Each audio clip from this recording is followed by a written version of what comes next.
This dress courtesy Sari House, OU Colony, Sheikhpet, Hyderabad. ఒక వ్యక్తికి ఇంకో వ్యక్తికి ఎంత ప్రేమలున్నా ఒక తల్లికి పుట్టిన పిల్లలైనా ఒకటే ఒక దగ్గర కొట్లాటొస్తుంది. సర్లే నా అన్న వదినే కదా అని సొంత అన్న 1,00,000 2 లక్షలు అట్లా అడుగుతా ఉంటే ఇస్తా ఉన్నాను. ఎంత ఇచ్చినావు? అట్లా 23 లక్షలు ఇచ్చాను. తల మీద అక్షంతలు వడి నుంచి అమ్మగారికి ఇవ్వడమే మొదలు పెట్టానమ్మా. అసలు మీకు తెలుసా పోనీ ఆమె పైసలు ఇచ్చింది తెలుసు. ఆమె ఒకటేసారి 80 లక్షలు అప్పు చేసేసిందమ్మా. తమ్ముడు భార్యకి ఇచ్చారా మీరు లేకుంటే మీ అన్న లేదు, భార్యకి మా అన్న భార్యకి ఇచ్చా. అంటే ఆమె అప్పు చేయడానికి కారణం ఏముందా? కారణం తెలియదు సార్. బిజినెస్ ఏం బిజినెస్ చేస్తారు వాళ్ళు? అంగన్వాడీ స్కూల్ టీచర్లు అంతా కలిసి చేస్తారంట. అప్పులు ఎక్కువ అయిపోయి సూసైడ్ చేసుకుని కూడా అయిందా? అది యాక్టింగ్ చేసుకుందాం అట్లా. అంటే ఆమె ఇండైరెక్ట్ గా అందరినీ బెదిరించింది అన్నట్టు. కేసు ఉల్టా తీసేసుకొని నేను 5 లక్షలు ఇస్తాను, నాకు 50 గజాలకు సంతకం పెట్టు అని మా తమ్ముడు అంటాడు. కేసు ఏమో వచ్చేసి మనకు పార్టీషన్ సూట్ వేశారు, ఆస్తి మీద నా వాటా ఉంటుంది, బాండ్ లేదు, ఒక చెక్కు లేదు, ఏ విధంగా వేస్తా అని అన్నాడు. కానీ ప్రతిదీ ప్రూవ్ చేయాల్సిన అవసరం కూడా కోర్టులో ఉండదు. నీకు లాభం వస్తుంది, నీ బిడ్డ పెళ్లి నేను ఆశపడి అదే ఆశపడే చేస్తారు ఎవరైనా. 1 ఇయర్ వరకు ఇయ్యని రాసింది, ఆమె రైటింగ్ ఉంది. మేడం 2,000 తీసుకుని మేడం నేను ఏ గుళ్ళ దొరమన్నా దొరతా, నా దేవుని సాక్షి చెప్తున్నా. నువ్వు ఎప్పుడు ఇచ్చినావమ్మా నాకు 18 లక్షలు? నువ్వు ఎప్పుడు ఇచ్చిన 20 లక్షలు? ఏమన్నా అర్థమవుతుందా నువ్వు ఏం మాట్లాడుతున్నావు? ఫస్ట్ 18 లక్షలు అన్నావు, ఇప్పుడు 14 లక్షలు అంటున్నావు. ఆమెకు ఫోన్ ఇస్తేనేమో నేను అదంటలేను, నేను 2 లక్షలు ఇడిపించినా అని అంటున్నా. మీ చెల్లె పైసలు ఇచ్చిందన్న విషయం తెలిసిందా? తెలిసింది. రూపాయి ఆమె ఇయ్యలేదు, అన్ని ఈమెనే తెచ్చిచ్చింది. నేను ఇక్కడ సుమన్ టీవీ నమ్ముకొని వచ్చినందుకు నాకు న్యాయం చేయండి. తప్పకుండా ఆ న్యాయం జరిగేలాగానే చూస్తాను. సుమన్ టీవీ ప్రేక్షకులకి నమస్తే. వెనిలా స్పార్కిల్ సమర్పించు లైఫ్ జర్నీకి స్వాగతం. ఈరోజు నిజంగా ఒక కేసు వచ్చింది. ఎట్లాంటి విచిత్రమైన కేసు అంటే ఇది, అంటే జనరల్గా జరిగేటివే ఇవన్నీ, కానీ ఇప్పుడు వరకు వచ్చిన దాంట్లో ఇది కొంచెం డిఫరెంట్. ఇష్యూ ఏంది అని అంటే బేసిక్గా ఒక వ్యక్తికి ఇంకో వ్యక్తికి ఎంత ప్రేమలున్నా ఒక తల్లికి పుట్టిన పిల్లలైనా ఏదేమైనా కానీ ఒకటే ఒక దగ్గర కొట్లాట వస్తుంది. మీ అందరికి అర్థమైపోయి ఉంటుంది. పైసలు, ఆస్తి. ఎస్, పైసల విషయానికి వచ్చేసరికి వాళ్ళు ఎంత జాంజిగిరి దోస్తులైనా, వాళ్ళు ఒక తల్లి కడుపులో పుట్టిన ఒకరికొకరు ఎట్లా అంటే పడి చచ్చిపోయేంత అన్నా చెల్లెళ్ళైనా, లేకుంటే అక్క చెల్లెళ్ళైనా, అన్న తమ్ముళ్ళైనా, ఎవరైనా కానీ లొల్లొచ్చేదంతా పైసల విషయంలోనే. అలాంటి ఒక ఆస్తి లొల్లి ఈరోజు మన దగ్గరకు వచ్చింది. అసలు ఆస్తి అని కూడా అనడానికి లేదేమో, ఇది చాలా విచిత్రమైన కథ. ఇదంతా కూడా కేసు ఒకలాగుంది, ఇక్కడ వింటుంటే కథ ఒకలాగుంది. ఇవన్నిటినీ నేను మీకు చూపించాలనుకుంటున్నాను ఈరోజు. సో వాళ్ళతోనే మాట్లాడి తెలుసుకుందాం. బట్ దానికన్నా ముందు మన దగ్గర ఉన్నారు ది బెస్ట్ అడ్వకేట్ నాగేశ్వరరావు పూజారి గారు. సో ఆయన సమక్షంలోనే ఈరోజు ప్రాబ్లమ్ని మనం సాల్వ్ చేయబోతున్నాం. సార్ నమస్తే. సో మరి ఆ ప్రాబ్లంకి సంబంధించి 2 భార్యాభర్తలు మా స్టూడియోకి వచ్చిండ్రు అండ్ చాలాసేపటి నుంచి పాపం ఆవిడ ఏడుస్తూ ఉన్నారు. కాబట్టి తొందరగా ఆమెతో మాట్లాడి ఆమె ప్రాబ్లం ఏంది, అసలు వాళ్ళకి ఏం చేయగలుగుతాం, వాళ్ళ దిక్కున్న న్యాయం ఏంది, ఈ విషయాన్ని డిస్కస్ చేద్దాం. అమ్మ నమస్తే. నమస్తే అమ్మ. సార్ నమస్తే. బాగున్నారా? బాగున్నాను. నేను మా అన్నయ్య వదినకి 2 కూతుర్లకి డబ్బులు ఇచ్చాను మేడం. మా ఆయన రిటైర్ అయ్యిండు, ఆర్టీసీ కండక్టర్. ఆయన రిటైర్ అయ్యిండు. రిటైర్ అయితే కొద్దిగా డబ్బులు ఉండే, మళ్ళీ ఇల్లు హౌస్ కూడా అమ్ముకున్నాను, కొద్దిగా ఉండే ఆ డబ్బులు ఉండే. నీళ్ళు అమ్ముకొని వేరే వాళ్ళకి పైసలు ఇచ్చినావా?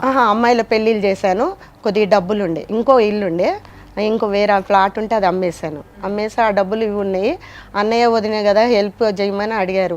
సర్లే నా అన్న వదినే కదా అని. సొంత అన్న. సరే అడుగుతున్నారు కదా, అన్న పిల్లలు గిట్ట అడుగుతారు కదా అని అప్పుడు 1,00,000 2 లక్షలు 1,00,000 2 లక్షలు అట్లా అడుగుతా ఉంటే ఇస్తా ఉన్నాను. అట్లా 23 లక్షలు ఇచ్చాను. 23 లక్షలు? 23 లక్షలు ఇచ్చాను. వదిన మరి ఎట్లా వదిన నువ్వు రాసుకోవట్లేదు ఏంది వదిన అంటే, ఎందుకు అక్క ఎక్కడ పోతాయి డబ్బులు, నువ్వు ఎక్కడ పోవు, నేను ఇస్తాను, నేను ఎట్లా తీసుకున్నానో అట్లా ఇస్తాను అన్నది. అంటే మరి చెక్కు కూడా ఇవ్వలేవు, ఒక బాండ్ కూడా ఇవ్వలేవు అంటే, ఎందుకు అక్క ఇంతకు ముందు ఎట్లా తీసుకొని ఇచ్చినా ఇప్పుడు కూడా అట్లానే ఇస్తాను. అంటే మొదల నుంచి మీ దగ్గర పైసలు తీసుకున్నా. నా తల మీద అక్షంతలు వడి నుంచి అమ్మగారికి ఇవ్వడమే మొదలు పెట్టానమ్మా. నా సంసారం మొత్తం నా అన్నదమ్ములకి నా అక్క చెల్లెళ్ళకి ఆధారపడి. ఇట్లా పైసలు ఇస్తుంటే వాళ్ళ అమ్మగారి ఇంటికి మీరు ఎప్పుడు అడగలేదా ఎందుకు అట్లా ఇస్తున్నావు? నేనేం అడగలేదు. ఎందుకు సార్ మరి? అంటే మీ ఇల్లు మీ సంసారం ఇస్తుంటారు చేస్తుంటారు కదా. సంపాదన మీది, మీరేమైనా సంపాదిస్తున్నారమ్మా? లేదమ్మా, తను తెస్తేనే నేను పొదుపు చేసుకొని ఇచ్చేదాన్ని. అసలు మీకు తెలుసా పోనీ ఆమె పైసలు ఇచ్చింది? ఇచ్చింది తెలుసు అని చెప్పిచ్చేదా? చెప్పి ఇచ్చేది. ఎప్పుడు ఇస్తుంటే ఇది ఇస్తున్నారు తీసుకుంటున్నారు ఆ మూమెంట్ అట్లా సరే పోన్లే అనుకున్నారా? ఫోన్లే అనుకో. అందరు ఇయ్యనిస్తారా సార్ ఇట్లా? అందరు ఏనేయాలి అట్లా తీసుకొని ఇప్పుడేమో నా డబ్బులు వదిన అమౌంట్ అంతా ఎట్లా ఇచ్చారమ్మా? మొత్తం బ్యాంకులోనే వేసాం సార్, అన్ని స్టేట్మెంట్లు ఉన్నాయి, బ్యాంక్ స్టేట్మెంట్లు ఉన్నాయి. ముగ్గురికి ఎవరికి? ముగ్గురు, ఇద్దరు, మీ అన్నయ్యకు, ప్రణయ, అన్నపూర్ణ, రమాదేవికి వేసా. అన్నయ్యకు కూడా తెలుసు. అన్నయ్య అన్నాడు వద్దులే ముగ్గురికి తెలుసు కదా, వాళ్ళు చదువుకున్నారు, నేను కొద్దిగా చదువుకోలేదు కదా, వాళ్ళకి తెలుసు చాలు, నాకు తెలుసు కదా అని అన్నాడు. అంతే. మళ్ళీ ఏమవుతుంది అంటే లేదు నీకు ఎట్లా తీసుకున్నావు అట్లా ఇస్తా అని అన్నదమ్మా. అన్న తర్వాత ఏమవుతుంది అంటే ఆమె ఒకటేసారి 80 లక్షల అప్పు చేసేసిందమ్మా. మీ దగ్గర తీసుకున్న పైసలు కాకుండా బయట అప్పు చేసి? బయట కూడా అందరి దగ్గర ఒక్కొక్కరి దగ్గర 15 లక్షలు. ఏంది వాళ్ళకి అంత కష్టం ఏమైనా ఉండేనా? ఏం కష్టమో నాకు తెలియదు. నాకు మా అమ్మగారి ఇంటికి రానియకుండా చేసింది తనే. మా తమ్ముళ్ళకి అమ్మకి అక్క ఇట్లా అట్లా అని ఒకరి మీద ఒకరికి కలవకుండా నన్ను రానియకుండా మీ అమ్మ నిన్ను వస్తే కోపడుతుందంట అట్లా రాకుండా చేసింది. కానీ నేను అర్థం చేసుకోలేదు. మీరు రెగ్యులర్గా మీ అన్నలతో కానీ లేకుంటే మీ అమ్మతో కానీ ఫోన్లలో మాట్లాడరా? టచ్లు ఉండేనమ్మా కొద్దిగా. ఇట్లా ఇప్పుడు నా చిన్నమ్మాయి పెళ్ళి అయిన నుంచో కొంచెం వాళ్ళకు వేరే అయిపోయినాయి. నేను మధ్యలో వచ్చిన ఒక వ్యక్తి తెంపేస్తే తెగిపోయే బంధం తల్లిది బిడ్డది కాదు కదా. అట్లాంటప్పుడు మీరు మీ తల్లితో ఫోన్ మాట్లాడినప్పుడు మరి ఆమె అట్లా అంటుంది అన్న విషయం మీరు మీ తల్లికి చెప్పు ఉండాలి, అడుగుండాలి. ఏమైంది మరి, ఎందుకు, నేను ఏం చేసినా అని అడగలేదా మీరు? లేదంటే ఏమైనా తప్పు చేస్తారా? లేదు, నేనేం తప్పు చేయలేదు. అడిగిన ఫోన్ చేసేది మా అమ్మ పాట వచ్చేప్పటిలా నేను ఏడ్చేదాన్ని. నాకు అమ్మ అంటే చాలా ఇష్టం. ఏడ్చేదాన్ని. ఏందమ్మా నువ్వు ఫోన్ చేసి మాట్లాడవు చేయవు ఏంటంటే ఏం లేదు శుద్ధి అంటది మా మమ్మీ. ఏం లేదు శుద్ధి ఏం లేదంటే మరి ఎందుకమ్మా నాకు అట్లా ఫోన్ చేయట్లేదు, ఎవరు మాట్లాడతలేరు అంటే మా తమ్ముడికి ఒకసారి నల్లపూసలు దండ ఇచ్చా, వాడు తీసుకున్నాడు. వాని వల్ల నాకు గొడవ అయిందమ్మా. నా డబ్బులు నాకు ఇరా అంటే కొంచెం సీరియస్ అయ్యాడు. నేను పట్టుదలగా కూర్చున్నాను. నా డబ్బులు నాకు ఇస్తావు అని అంటే వాడు కోపంతో ఏం చేసిండు, నల్లపూసలు దండ ఇచ్చేసిండు. ఇచ్చేసినాక 2 రోజులకేనమ్మా ఆమె పెద్ద బిడ్డ ఇంటర్వ్యూ ఉంది ఇక్కడ మన హైటెక్ సిటీలో అని తల్లి కూతురు మా ఇంటికి వచ్చారమ్మా. వచ్చేసి మా తమ్ముడు నాతో గొడవ పెట్టుకుండు. ఇంకా మా అమ్మ తమ్ముడు చెప్తేనే మాట్లాడాలి బిడ్డతోటి, లేకపోతే మాట్లాడు. వాడు ఎట్లా చెప్తే అట్లనే. 2 రోజులు అయినాక తల్లి కూతుర్లు వచ్చారమ్మా. అప్పుడు నేను నా ఫ్రెండ్స్ అందరం కూర్చున్నాం. వచ్చింది, ఏం వదినే వచ్చినావు అంటే లేదు ప్రణయకి ఇక్కడ ఇంటర్వ్యూ ఉంది మన హైటెక్ సిటీలో అందుకే వచ్చిన అంటే సరే అది కూర్చోన్న వాళ్ళకు భోజనం చేసుకురు, టీ దగ్గర అని చేసిరు. అక్క అంటది వదిన చాలా మంది అక్క నాకు నల్లపూసలు దండి కొద్దిగా ఇబ్బంది ఉందంటే అదేంది వదిన వాడి దగ్గర తీసుకొచ్చిన కదా, మళ్ళీ వాడు అడిగితే నేను ఇవ్వాలి కదా, కోపం మీద ఇచ్చిండు, వాడు డబ్బులు ఇవ్వకుండా ఈ దండి ఇచ్చిండు, మళ్ళీ వాడు అడిగితే ఇవ్వాలి కదా, వద్దు వదిన అని అన్న. లేదక్క వాడు మా తమ్ముడు ఏం అడగడు, నాకు ఇచ్చేసి నేను అది తీసుకొని 1 సంవత్సరం అయినాక నీ డబ్బులు నీకు ఇస్తాను అని అంది. అదేందో ఒక్క నిమిషం తమ్ముడు భార్యకి ఇచ్చారా మీరు లేకుంటే మీ అన్న భార్యకి? మా అన్న భార్యకి ఇచ్చా, తమ్ముడు భార్య కాదు. మీ మర్దల్లి నల్లపూసల గొలుసు తీసుకొని మీ వదినకి ఇచ్చారు మీరు? వదిన వచ్చి అడిగింది, పెట్టుకుంది, తీసుకున్న తర్వాత డైరీలో రాసింది సంవత్సరం వరకు నేను ఇస్తాక, సంవత్సరం అయిపోయినాక అయితే మళ్ళీ డబ్బులు ఇస్తాను నీకు, నల్లపూసల దండ అయితే ఇయ్యను, ఇది నేను తీసుకెళ్తాను. మా ఫ్రెండ్స్ అన్నారు ఏంది సుజాత నువ్వు ఎందుకు ఇస్తున్నావు అట్లా మీ వదినకి అని అంటే మా వదినేనే కదా కొద్దిగా ఇబ్బంది ఉందంట, ఒక 1 ఇయర్ ఉంచుకొని ఇస్తుందంట అని అంటే ఎంత వదిన అయినా కానీ నువ్వు మొత్తం మీ అమ్మ వాళ్ళకి అన్నదమ్ములకి చూస్తున్నావు, కొద్దిగా నువ్వు కూడా చూసుకో అంటే నేను అంత పట్టించుకోలేదమ్మా. ఆ తర్వాత మళ్ళీ అడిగితే ఇంకా అట్లా 23 లక్షలు అయిందమ్మా. ఒకసారి మీ ఇంటికి వస్తాను, నల్లపూసల మీదకి మళ్ళీ పైసలు ఇస్తావు, మళ్ళీ పైసలు ఇస్తావునా? ఆమె ఇచ్చింది లేదు, ఆమె 1 రూపాయి ఇచ్చింది లేదమ్మా. అడిగితే ఏంది వదిన డబ్బులు అంటే అక్క నేను మీ ఇంటికి వచ్చి ఒక బాండు చెక్కు రాసిస్తా, నాకు 1 రోజు అంతా టైం పడుతుంది, నేను ఎట్లనో అట్లా చేసిస్తాను. మరి నాకు ఏమి ఇవ్వలేదమ్మా. ఆమె అంగన్వాడీ స్కూల్లో టీచరు. కారణం తెలియదు సార్, బిజినెస్ అందంట. ఏం బిజినెస్ చేసేది తెలియదు సార్. అంగన్వాడీ స్కూల్ టీచర్లు అంతా కలిసి చేస్తారంట. ఈవిడ కూడా అంది నేను కూడా చేస్తున్నాను అంది.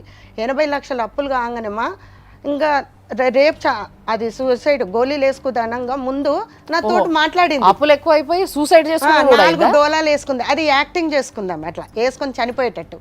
మళ్ళీ ఒక లెటర్ రాసింది ఏమని, అమ్మ నేను ఎవ్వరికి 1 రూపాయి బాకీ లేను, ఏం లేదు బేట, నువ్వు బాపమ్మతోటి బాబాయిలతోటి అందరితో మంచిగుండు, నా డాడీ సంపాదించిన ఇల్లు ఉంది అది అమ్మేసినాక నీకు పెళ్ళిళ్ళు చేస్తారు మంచిగా ఉండండి అని లెటర్ రాసింది.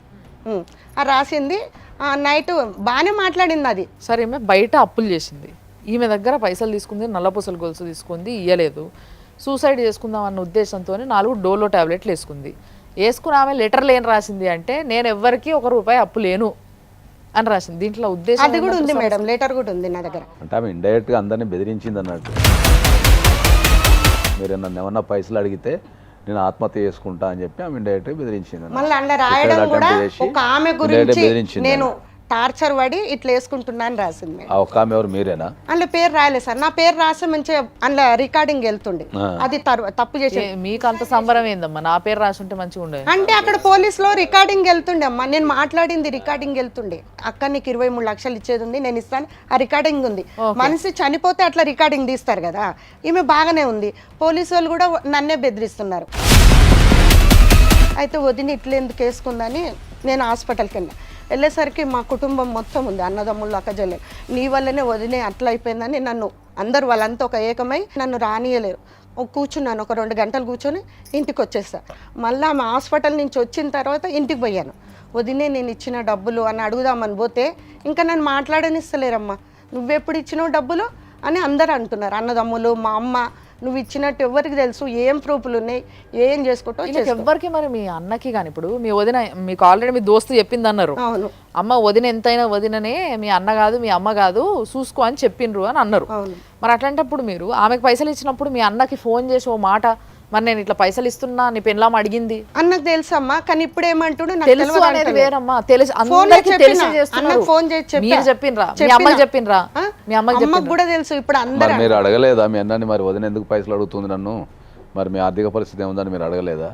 నేను అడిగిన, అన్న ఏందన్న వదిన ఇంతగానం తీసుకుంటుందా అంటే ఏదో బిజినెస్ చేస్తుందంట శుద్ధి, అందుకే తీసుకుంటుందో. బిజినెస్ ఎట్లా చేస్తుంది? అంగన్వాడీ టీచర్ కదా, అంగన్వాడీ టీచర్. మళ్ళీ అంగన్వాడీ స్కూల్లో పాలు గుడ్లు అన్నీ అమ్ముకుంటుంది బయట తెచ్చుకొని నైట్ టైంలో పిల్లలకి. ఎక్కడ? అది అంగన్వాడీ స్కూల్ హనుమాన్ నగర్ అమ్మ. వాళ్ళు ఎక్కడ ఉంటారు, మీరు ఎక్కడ? మేము ఉండేది లింగంపల్లి, అమ్మ వాళ్ళు ఉండేది మౌలాలి. మౌలాలిలో కస్తూర్బాయి నగర్ అమ్మ వాళ్ళు ఉండేది. ఈమె స్కూల్లో అంగన్వాడీ స్కూల్ జాబ్ చేసేది హనుమాన్ నగర్, మౌలాలి దగ్గర హనుమాన్ నగర్ అని ఉంది. మీ అమ్మ మీ అన్న వాళ్ళు వీళ్ళంతా కలిసి ఉంటారు, ఒక దగ్గరనే ఉంటారు. అలాగలాగా. నువ్వు కేసు వేసినావా లేదా? మరి కోర్టుకి పోయినా అన్నావు. కోర్టుకు కేసు వేసాను, ఇప్పుడు 3 సంవత్సరాల నుంచి నడుస్తుంది. ఇప్పుడు ఏమని బెదిరిస్తారు మా తమ్ముడు, కేసు ఉల్టా తీసేసుకో, నేను 5 లక్షలు ఇస్తాను, నాకు 50 గజాలకు సంతకం పెట్టు అని మా తమ్ముడు అంటాడు. అదే 50 గజాలు అంటే 210 గజాల స్థలము 4 మీద, అంటే డబ్బా ఆడపిల్ల హక్కు మీద అని వేసారు సార్. అంటే వీళ్ళు ఇల్లు అమ్ముకుంటాం. ఒక్క నిమిషం ఆ కేసు పేపర్ ఫస్ట్ సార్కి చూపించు. అసలు నీ ప్రాబ్లం వేరు, నువ్వు చెప్తున్నది వేరేలాగా అనిపిస్తుంది. కేసు ఏమో వచ్చేసి మనకు పార్టీషన్ సూట్ వేశారు, ఆస్తి మీద నా వాటా ఉంటుంది, నా ఆడపిల్ల వాటా నాకు ఇవ్వండి అని చెప్పేసి, ఆడపిల్లని కదా నేను, నా వాటా నాకు ఇవ్వండి అని చెప్పేసి వేసారు దీనిపైన కేసు. కాదమ్మా, మరి కేసు ఇట్లా వేసారని తెలుసా నీకు? అసలు మాకు సార్ చెప్పాడు, ఇట్లా ఆడపిల్ల హక్కు మీదనే వేసాను కేసు అనే చెప్పాను. నువ్వేమని చెప్పినావు సార్కి పోయి నాకు ఆడపిల్ల హక్కు? లేదు అట్లా అని లేదు. నేను ఇట్లా మా అన్నయ్య వాళ్ళకి 23 లక్షలు ఇచ్చాను అమౌంట్ అంటే బ్యాంక్ స్టేట్మెంట్ తెమ్మని చెప్పారు సార్, లాయర్ సార్ చెప్తే నేను బ్యాంక్ స్టేట్మెంట్ అంతా తీసుకెళ్ళా. అదంతా చూసి కూడా ఆయన చూసి ఏమన్నాడంటే, అమ్మ నీకు బాండ్ లేదు, ఒక చెక్కు లేదు, ఏ విధంగా వేస్తా అని అన్నాడు. అంటే మరి ఎట్లా సార్ అన్న, ఇప్పుడు మా అమ్మ వాళ్ళు కూడా ఇల్లు అమ్మేసుకుంటా అంటున్నారు, ఇల్లు అమ్మేసుకుంటే ఆమె వెళ్ళిపోతుంది, ఎక్కడ వెళ్ళిపోతుందో మళ్ళీ తెలియదు, నాకు వచ్చే డబ్బులు కూడా రావు అంటే, సరే అమ్మ మీ అమ్మ నాన్న ఆస్తి మీద నీకు ఆడపిల్ల హక్కులాగా వేస్తానని ఆ ఇల్లు అమ్మకుండా ఆ ఇల్లు అమ్మకుండా. ప్రధానంగా ఏంటంటే ఇప్పుడు ఈ సుజాత గారు అయితే 23 లక్షలు ఇచ్చారు కదా, ఈమె ఇచ్చింది బ్యాంక్ స్టేట్మెంట్ ద్వారానే ఇచ్చింది, అంటే ఆన్లైన్ ట్రాన్స్ఫర్ చేసింది. ఇప్పుడు ఆన్లైన్ ట్రాన్స్ఫర్ అనేది కూడా ఒక ఎవిడెన్స్ కదా. అవును. మరి అప్పుడు దానికి బాండ్ చెక్స్ అవసరం లేదు జనరల్గా. ఎప్పుడు కూడా మనం ఏంటంటే రికవరీ సూట్ వేసుకోవచ్చు, మనీ రికవరీ సూట్ వేసుకోవచ్చు. ఇప్పుడు సపోజ్ ఎందుకంటే జనరల్గా ఏంటంటే మన భారతదేశంలో మనకు బ్యాంకింగ్ వ్యవస్థ అనేది చాలా తక్కువ ఉంటుంది, ఎక్కువ మిగతా కంపారిజన్ టు ఫారిన్ కంట్రీస్లో నీకు ఈ హ్యాండ్ లోన్స్ అనేవి ఎక్కువ తీసుకోరు, వాళ్ళు ఎప్పుడు బ్యాంకింగ్ మీద ఆధారపడతారు. ఇక్కడ ఏంటంటే మనకు హ్యాండ్ లోన్స్ అనేవి ఫ్రెండ్స్ దగ్గర నుంచి కానీ, బిజినెస్ అవసరాల నిమిత్తం కానీ, లేదా ఇంకా సొంత ఖర్చులు కానీ, చదువుల కోసం కానీ మనం మన కుటుంబ సభ్యుల దగ్గర తీసుకుంటూ ఉంటాం. సో ఎప్పుడైతే నువ్వు ఆన్లైన్లో ట్రాన్స్ఫర్ చేస్తావో, ఆ ట్రాన్స్ఫర్ చేసినప్పుడు ఆ బ్యాంక్ స్టేట్మెంట్ తీసుకెళ్ళి, నేను సోన్సో వ్యక్తికి నేను పైసలు ఇచ్చినా, ఇక సోన్సో డేట్ని ఇచ్చినా, నాకు ఆ పైసల్ని ఇంత ఇంట్రెస్ట్తో తిరిగి ఇవ్వండి అని చెప్పి మనం కోర్టులో కేసు వేసుకోవచ్చు డైరెక్ట్.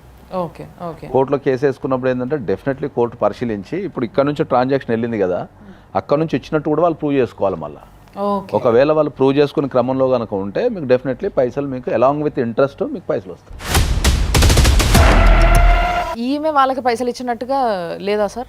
ఇది పైసలు ఇచ్చినట్టు నోటీసులు పంపించారు, కానీ కేసుకు వచ్చరికి ఏంది పార్టిషన్ సూట్ వేశారు. ఓకే, అంటే ఏ ఉద్దేశంతో అట్లా వేసి ఉంటారు అంటారు మరి? అక్కడ వేయాల్సిందే రికవరీ సూట్ వేయాలి, ఎస్, పార్టిషన్ సూట్ కాదు. ఆస్తి మీద పంపకాలు వేరు, మనం అప్పు వసూలు చేసుకోవడం వేరు, డిఫరెంట్. ఎగ్జాక్ట్లీ. సో ఇది ఈ కేసు వేసుకునే అధికారం ఉంది. ఒకవేళ గనక ఆస్తి మీద ఈమెకి ఆడపిల్ల కాబట్టి హక్కు ఉంది అంటే సంబంధం లేదు. అది ఇక్కడ చాలా మందికి తెలియని ఒక పదం ఉంది, ప్రతిదీ కోర్టులో ప్రూవ్ చేయాల్సిన అవసరం ఉండదు. ప్రతిదీ ప్రూవ్ చేయాల్సిన అవసరం ఉండదు కోర్టులో. అందరూ ఏమనుకుంటారంటే కోర్టులో సాక్ష్యం ఉంటేనే మనకు చెల్తుంది అనేది ఒక వాదన ఉంది.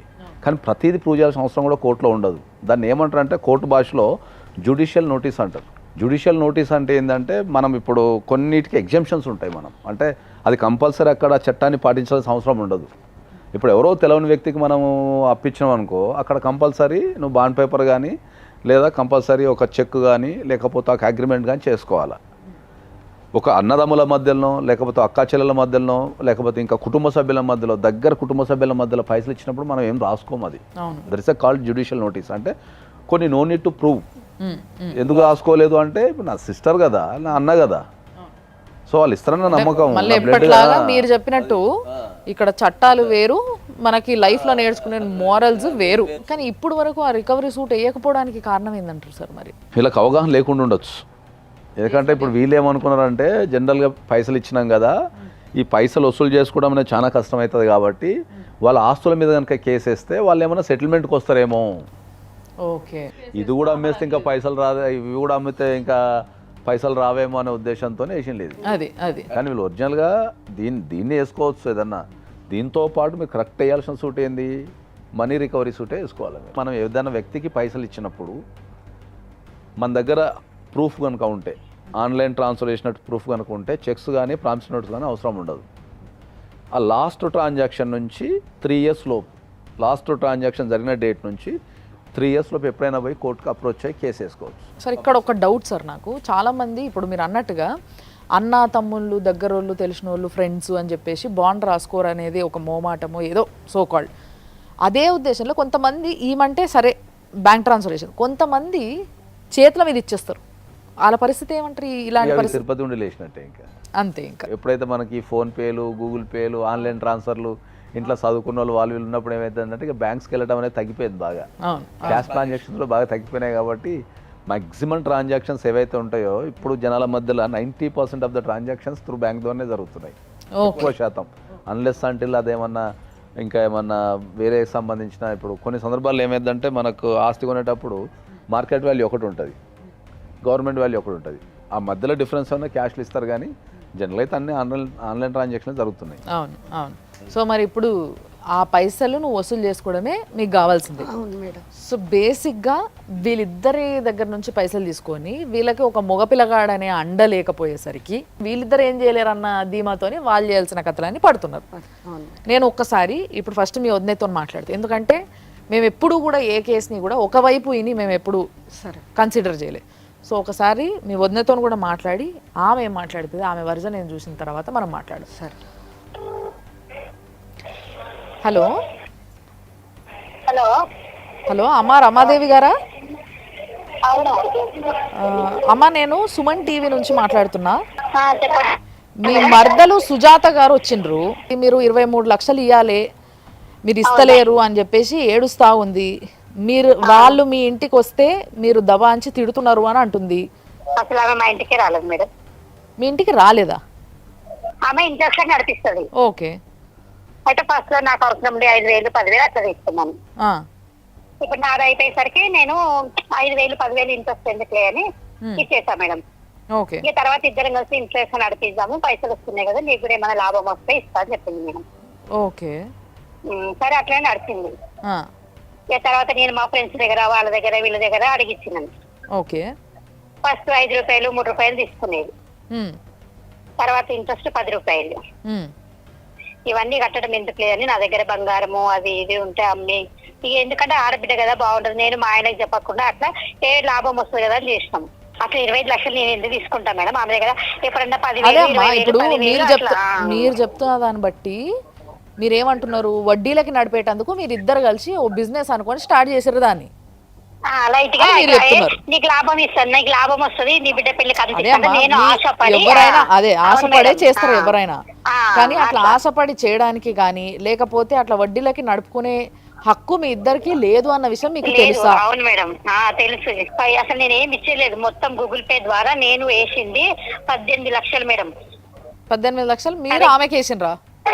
గూగుల్ పే ద్వారా అన్ని స్టేట్మెంట్స్ ఉన్నాయి. నేను అది కూడా చెప్పాను ఆమెకు, నువ్వు వేసినావు కదా నీ అమౌంట్ లెక్క చేసుకో, నేను వేసిన కదా నా అమౌంట్ లెక్క చేసుకో. అమ్మా ఇప్పుడు ఆమె స్టేట్మెంట్లు పట్టుకునే వచ్చిందమ్మా. ఆమె స్టేట్మెంట్ ప్రకారము ఆమె మీకు పంపించిన పైసలు దాదాపుగా 25 లక్షల దాకా ఉంది. మేడం నా దగ్గర స్టేట్మెంట్స్ ఉన్నాయి, 18 లక్షల వరకు ఉంది. ఆ, మళ్ళీ నేను హ్యాండ్ తరఫున ఇచ్చిన ఒక 2 లక్షల వరకు, మళ్ళీ ఒక 2 లక్షలు మా ఇంటి దగ్గర ఒక ఆమె చిట్టేస్తుంది. ఆ. ఎందుకంటే నేను ఈమె వడ్డీల బాధ భరించలేక నా అమ్మాయి పెళ్లికి చిట్టీలు వేసుకుంటే నేను అవి కూడా ఈమెకే ఎత్తిచ్చిన మేడం, ఈ వడ్డీలు కట్టలేక. ఒక్క నిమిషం ఆగు. మీ మర్దలు మీకు 18 లక్షలు 15 లక్షల దాకా వేసిందా అంటుంది. రూపాయి లేదమ్మా, ఆమె వేసినవి ఉన్నాయి, నేను వేసినవి ఉన్నాయి. చూడండి సార్, మీరు వేసింది కూడా ఇప్పుడు బ్యాంక్ స్టేట్మెంట్లు అయితే ఉంటది కదా? ఉంది మేడం. సో ఆమె బ్యాంక్ లోనే కదా మీరు వేసారు? ఆమె అకౌంట్ కి వేసిరా లేదా? ఆమె అకౌంట్ లో, వాళ్ళ పిల్లల అకౌంట్ లో. వాళ్ళ పిల్లల అకౌంట్ లో కూడా వేసిండ్రు? వేసినాను. అవన్నీ కూడా తెచ్చినావు మనం? అన్ని తెచ్చిన, అన్ని స్టేట్మెంట్లు తెచ్చింది. ఆమె ఏమంటది, నాకు మీరు ₹1 వేయలేదు, రమాదేవి నాకు ₹1 వేయలేదు అని ఆమె అంటుంది. ఇప్పుడు ఆమె పైసలు అడిగేటందుకు ఇంటికి వస్తే మీరు మొత్తం ఫ్యామిలీ కలిసి భార్యాభర్తల మీదకి పోతున్నారంట. ఆమె భయంతో మా దగ్గరకు వచ్చింది, రేపటి రోజు మమ్మల్ని వీళ్ళు ఏమన్నా చేస్తారేమో, మమ్మల్ని ఏమైనా చంపేస్తారేమో అని భయం అవుతుందంట ఆమెకి. మేడం నేను ఏం చేసిన తెలుసా, ఈమె ఇట్లా వేసింది, నేను అసలు పోనీ అనే ఈ భయానికి నేను ఏగలేక సూసైడ్ తీసుకొని 4-8 రోజులు కోమాలు ఉన్నా. తర్వాత ఒక రోజు మా ఇంటికి వచ్చింది, మా ఇంటికి వస్తే ఆ విషయం కూడా చెప్పిందమ్మా. ఆమె పైసలు ఇచ్చిందన్న విషయం మీరు చెప్తున్నారు, కానీ మీరు పైసలు ఇచ్చిన విషయం ఆమె మాత్రం అసలు ఒప్పుకుంటానే లేదు. కేసు వేసిందన్న విషయం తెలుసా మీకు? తెలుసు, నాకు వచ్చింది. నేను లాయర్ను కూడా పెట్టుకున్నా మేడం. అయితే ఈమె ఏమన్నా తెలుసా, మళ్ళీ తర్వాత నాకు ప్రూఫ్స్ అవన్నీ తీసి అసలు ఏం ఆధారం లేదు, అందుకని ఆ కేసు తీసేసిరు. నాది మా పెద్ద అమ్మాయి పెళ్లి సంబంధం ఒక మా చుట్టాల దాంట్లోనే కుదిరింది మేడం.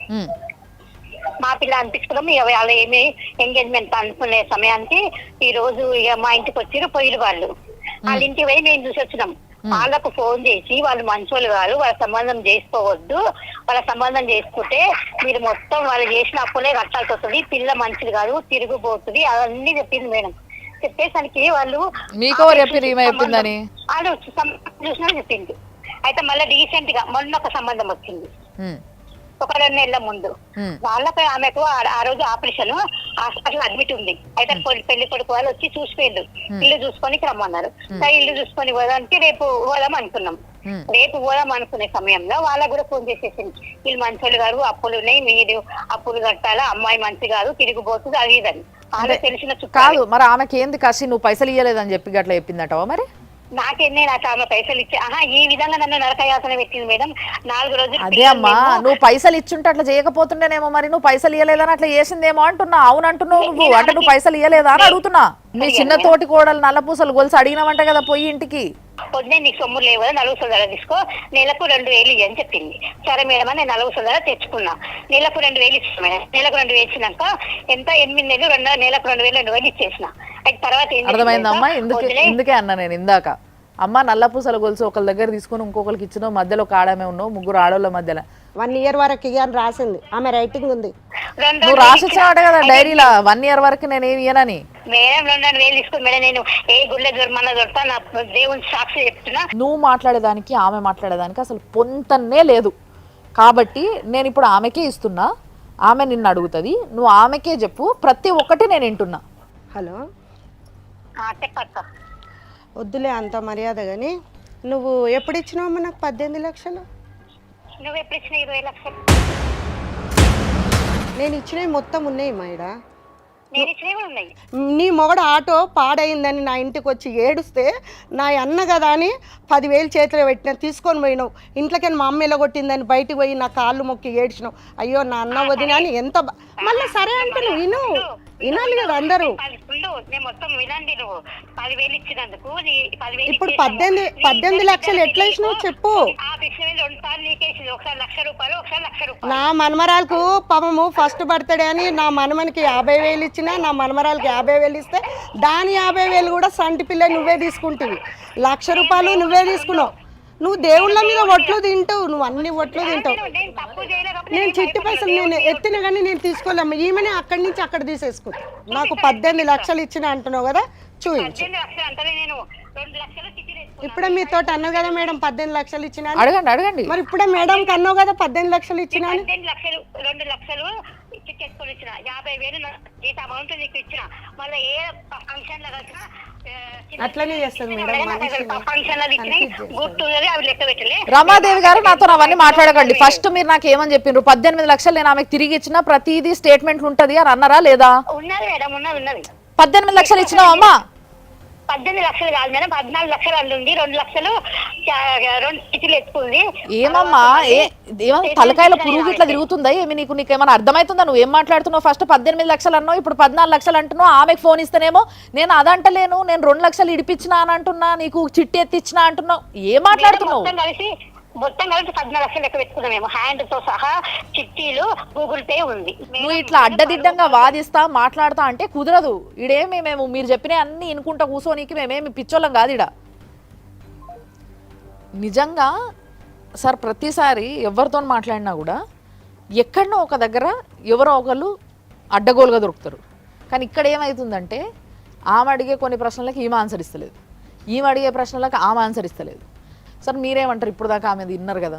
అంటే నాకు తెలిసినంత వరకు అయితే వీళ్ళిద్దరి మధ్యలో ట్రాన్సాక్షన్ జరిగి ఉండొచ్చు ఎంతో కొంత. వన్ సైడ్ అయితే ఉండకుండా ఉండొచ్చు. ఎగ్జాక్ట్. అంటే ఆమె మాట్లాడిన తీరుని బట్టి అదే అనిపిస్తుంది. బ్యాంక్ స్టేట్ మొత్తం తెచ్చా. అయితే మేము గ్రీన్స్ టిక్ పెట్టాం సార్. అవన్నీ మాకు వచ్చేటివి ఉన్నాయి. బ్లాక్ ఉన్నాయి కదా సార్, అవన్నీ తను వేసినాయి. తను వెయ్యంగా మాకు ఇంకా వచ్చేటి 23 లక్షలు సార్ అక్షరాల. ఇంట్లో మాత్రం ఏదో ఉంది అని అనిపిస్తుంది, ఏదో జరిగింది మీ ఇద్దరి మధ్యలో గట్టిగా. ఒక్కసారి క్రాస్ చెక్ చేయడానికి మీరు మా దగ్గరకు వచ్చారు కాబట్టి మొదట ఒక్కసారి క్రాస్ చెక్ చేయడానికి మీ వదినతో మాట్లాడాం కదా, ఇప్పుడు మీ అన్నతో మాట్లాడతా. ఈయన ఏం చెప్తాడో చూద్దాం. నమస్తే అండి, నేను సుమన్ టీవీ నుంచి ఫోన్ చేస్తున్నా అండి. చెప్పండి. మీ చెల్లె సుజాత గారు ఇక్కడ ఉన్నారు. మీ చెల్లె ఏమంటుంది అంటే నేను మా అన్నకి మా వదినకి 23 లక్షల దాకా ఇచ్చిన, నాకు ఇప్పుడు దాకా రూపాయి ఇయ్యలేదు. మీదికి వెళ్ళి వాళ్ళ ఇంటికి పోతే మమ్మల్నే కొడతామంటున్నారు, బండ బూతులు తిడుతున్నారు, మేము అన్యాయం అయిపోయినాం, మా పైసలు 1 రూపాయి తిరిగి రాలేదని ఏడుస్తున్నాము. మల్కాజ్గిరి పిఎస్ కోర్టు ఇవన్నీ చెప్పిందండి, అన్ని మాట్లాడింది. సార్ ఒక్క నిమిషం వినండి. ఆమె ఎక్కడికి రావాలి ఏంది ఇవన్నీ మీరు నాకు చెప్తే నేను ఆమెకు చెప్పడానికి మీకు ఫోన్ చేయలేదు. ఫస్ట్ ఆఫ్ ఆల్ ఆమె నాకు తెలిసి ఇవ్వలేదు. మీకు తెలిసి ఇవ్వలేదు అంటే మీకు తెలియకుండా ఇచ్చింది.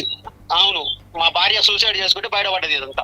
అంటే మీ భార్య సూసైడ్ చేసుకునేంత వరకు ఇద్దరు ఆడోళ్ళు కలిసి పైసలు ఇచ్చి పుచ్చుకునేవి మీకు ఇంట్లో మొగోళ్ళకి తెలియదు. ఇంతవరకు తెలియదు నాకు.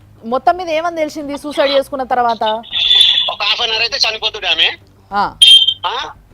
నేను ఏదో దేవుడి దయ వాళ్ళతోటి నేను ఆమె లేపుట్లా లేవలేదు. లేకపోతే ఏమైందని చూసే వరకు చేతిలో రెసిప్ట్ ఒక లెటర్ రాసి పట్టుకున్నది.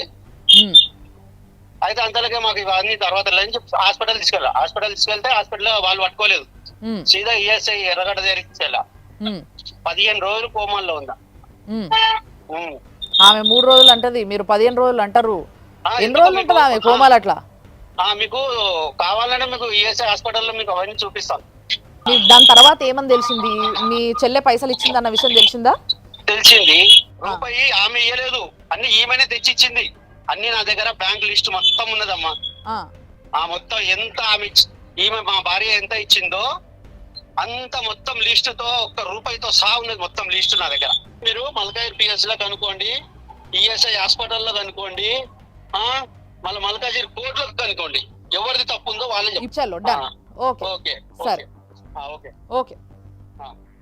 ఈమె చెప్పడమేమో వాళ్ళ వంద మీద చెప్తుంది కానీ అసలు కిలాడిగాడు ఇలా అన్నున్నాడు అన్న ఫీలింగ్ వాళ్ళే కల్పించేలాగా మాట్లాడుతున్నారు. సో మొత్తం మీద సార్ మీకేమనిపించింది ఆయనతో మాట్లాడుతుంటే మీరింటే?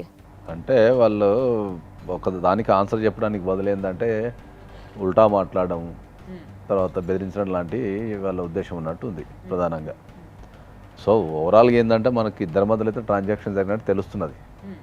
కాబట్టి ఆ ట్రాన్సాక్షన్లో ఈమె ఇచ్చిన అమౌంట్ కంటే వాళ్ళు తక్కువ అమౌంట్ ఇచ్చి ఉంటారు. ఆ రిమైనింగ్ అమౌంట్ 25 lakhs ఏమో ఉన్నదని ఈమె క్లెయిమ్ చేసుకుంటున్నది. 23 lakhs ఈమె క్లెయిమ్ చేసుకుంటున్నది. కాబట్టి వీళ్ళు ఇమ్మీడియట్లీ మనకు రికవరీ సూట్ వేసుకోవచ్చు. ఓకే. తర్వాత చీటింగ్ కేసు కింద కూడా క్రిమినల్ కేసు పెట్టే అవకాశం ఉంటుంది. ఓకే. పైసలు తీసుకొని ఇవ్వటం లేదు, క్రిమినల్ బ్రీచ్ ఆఫ్ ట్రస్ట్ అని చెప్పేసి మనకు చీటింగ్ కేసు కూడా పెట్టుకునే అవకాశం వీళ్ళకు ఉంటుంది. సో ఎలాంటి కేసు అవుతుంది సార్? అది వీళ్ళకి ఏ విధంగా ప్లస్ అవుతుంది అంటారు? ప్లస్ అంటే ఇప్పుడు ఎప్పుడైతే చీటింగ్ కేసు పడుతుందో దాంట్లో కనుక ప్రూవ్ అయితే వాళ్ళకి జైలు శిక్ష పడే అవకాశం ఉంటుంది. కాబట్టి మళ్ళీ రికవరీ సూట్ వేసుకుంటే మనకు మనీ కూడా రికవర్ అవుతాయి along with the interest. Along with the interest. Okay. మొత్తం ఎప్పటి నుంచి అయితే కానీ ఇప్పుడు ఏదైతే ఈ కేసు ఉందో ఈ కేసులో ఏమైనా జరిగే లాభం ఏంది అసలు? ఏమన్నా అది ఈ కదులుతుందా? కేసులో ఒకవేళ వీళ్ళు గెలిస్తే కనుక ఈమెకు వాటా ఉంటే వాటా వచ్చేస్తుంది. వాటా ఉంది సార్, వాళ్ళకి వాటా ఉంది. ఈ ముఖ్యంగా ఈ కేసు పైన రీసెంట్గా సుప్రీంకోర్టు ఇచ్చిన ఒక మంచి జడ్జిమెంట్ గురించి మీరు చెప్పాలి సార్ ఒకసారి. అది ఏంది ఎట్లా అనేది. అంటే మనకు సుప్రీంకోర్టు 2 రకాల జడ్జిమెంట్స్ ఇచ్చింది. ఇంతకుముందు ఏంది అంటే మనకు భారతదేశంలో ఎప్పుడైతే ప్రాపర్టీకి సంబంధించిన రైట్స్ ఉంటాయో మ్యాక్సిమం సిమిలర్గా ఉంటాయి, కానీ స్టేట్ టు స్టేట్ కొద్దిగా మారుతుంటుంది. స్టేట్ గవర్నమెంట్ రూల్స్ ప్రకారము అక్కడ ఆస్తుకు సంబంధించినవన్నీ డిసైడ్ చేయబడుతుంటాయి. సో ఇంతకుముందు సుప్రీంకోర్టు ఇంతకుముందు ఏంటంటే కొద్దిగా కన్ఫ్యూజన్ ఉంటుండే. ఏం కన్ఫ్యూజన్ అంటే ఏంటంటే ఆడపిల్లలకు ఆస్తిలో వాటా ఉంటుందా ఉండదా అని, లేకపోతే పెళ్ళైన తర్వాత ఉండదు అని, లేకపోతే పెళ్ళైన తర్వాత ఇన్ని సంవత్సరాల వరకే ఉంటుంది అని, ఇట్లా రకరకాల ఇన్ఫర్మేషన్ ఉంటుండే. అంటే కరెక్ట్ ఇన్ఫర్మేషన్ ఎక్కడ లేదు. సో లేటెస్ట్గా మనకు సుప్రీంకోర్టు ఇచ్చిన జడ్జిమెంట్ ఏం చెప్తుంది అంటే irrespective of their marriage, irrespective of their situation, okay వాళ్ళు మ్యారేజ్ చేసుకున్నారా చేసుకోలేదా, ఈ సంవత్సరంలో చేసుకున్నారా ఆ సంవత్సరం, అట్లా కాదు. ఒక తండ్రి ఉండి తండ్రికి ఎంతమంది పిల్లలు ఉంటాయి, ఆడ కావచ్చు మగ కావచ్చు, వాళ్ళందరికీ ఆ తండ్రి ఆస్తి మీద ఆయన ఏం రాయకుండా చనిపోతే సమాన హక్కులు ఉంటాయి. ఏజ్తోని కానీ వాళ్ళ సిచ్యువేషన్తో కానీ దాంతో కానీ సంబంధం లేదు అనేది సుప్రీంకోర్టు చాలా స్పష్టంగా చెప్పింది. అంటే బేసిక్గా ఇది మనము కావాలి అని క్లెయిమ్ చేసుకుంటేనే హక్కా సార్? లేకపోతే ఎట్లయితే ఇప్పుడు మగపిల్లలు 3 ఉంటే 3కి సమానంగా వంచడం అనేది క్లెయిమ్ చేసుకుని ఏముండదు, ఆడ సమానంగా వంచుతారా? అట్లా ఆడపిల్లలు కూడా వంచుతారా? అంటే ఇప్పుడు మన సమాజంలో ఏమైందంటే ఇప్పుడు ఒక ఇంట్లో ఒక 3 మగపిల్లలు 2 ఆడపిల్లలు ఉన్నారు అనుకో, ఆడపిల్లలకు పెళ్లి చేసి పంపించేస్తారు. కాబట్టి ఉన్నంత జనరల్గా రూల్ ప్రకారం ఏంటంటే ముగ్గురే పంచుకుంటారు.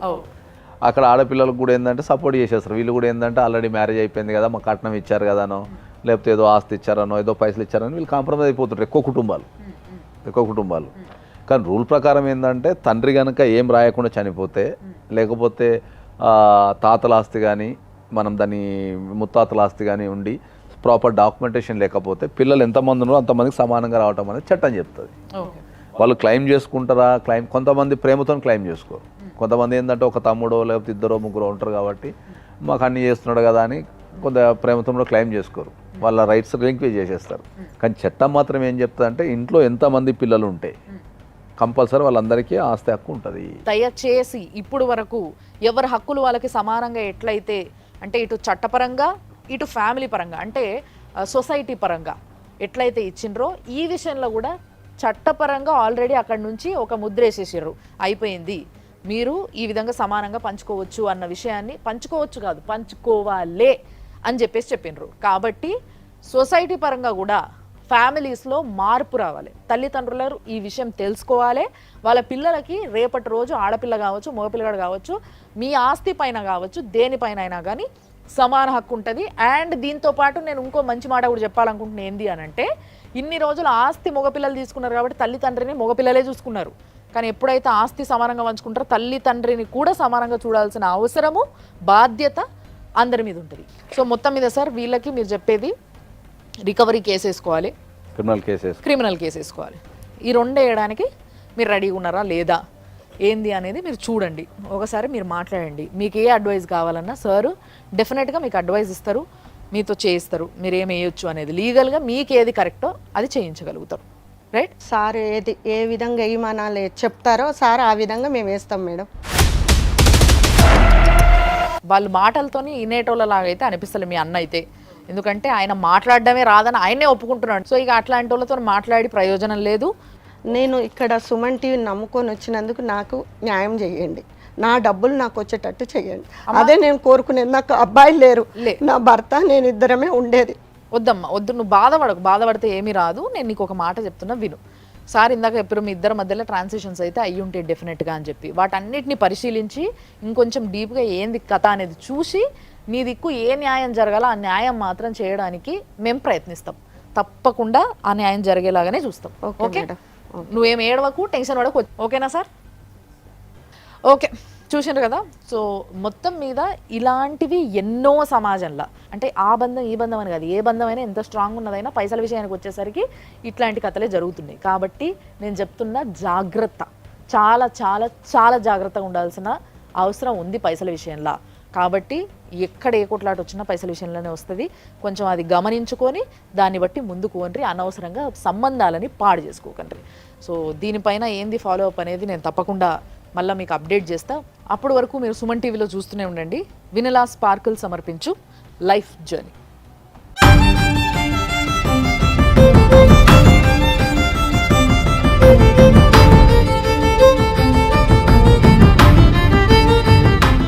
యాంకర్స్ డ్రెస్ కటసి sari house, OU colony, Shaikpet, Hyderabad.